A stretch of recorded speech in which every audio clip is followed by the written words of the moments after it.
ఒక్కటి గుర్తుపెట్టుకోండి, ఇక్కడి నుంచి మీరు అమెరికా వెడుతున్నారనుకోండి, మీరు భారతదేశానికి సంబంధించినటువంటి ఈ నగదు, ఈ కరెన్సీ పట్టుకుని అమెరికా వెడితే అక్కడ మీకు చెల్లుబాటు కాదు. మీరు వెళ్ళేటప్పుడు ఇక్కడ నగదుని డాలర్గా మార్చుకుని డాలర్ పట్టుకుని అమెరికా వెళ్ళాలి ఏదైనా కొనుక్కోవాలంటే.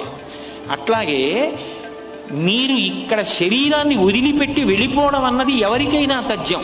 జాతస్య హి ధ్రువో మృత్యువు ధ్రువం జన్మమృతస్య చ తస్మాద్ అపరిహార్యేద్ధే నత్వం సూచితుమర్హసి.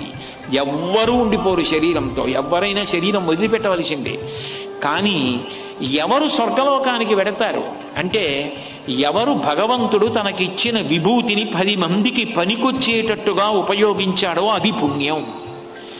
దాన్ని ఎవరు మార్చుకున్నాడో, నాకు ఒంట్లో ఓపిక ఉంది, నాకు ఒంట్లో శక్తి ఉంటే నా శక్తితో నేను 10 మంది బలహీనులకు ఉపకారం చేస్తే, నా దగ్గర డబ్బు ఉంది, నాకున్న డబ్బుతో పెళ్లి చేసుకోలేని 4 పేదవాళ్ళకి పెళ్లి చేస్తే, అన్నం తినలేకపోయిన వాళ్ళకి 10 మందికి అన్నం పెడితే, నేను నా ద్రవ్యాన్ని సద్వినియోగం చేస్తే, నాకు 4 పద్యాలు వచ్చు, 4 శ్లోకాలు వచ్చు, 4 మాటలు వచ్చు, నిస్వార్థంగా నేను 10 మంది సంతోషం కోసం 10 మంది నా వలన ఉపకారం పొందుతారంటే అంతకన్నా ఏం కావాలని మాట్లాడగలిగితే, నాకు ఈశ్వరుడు ఏది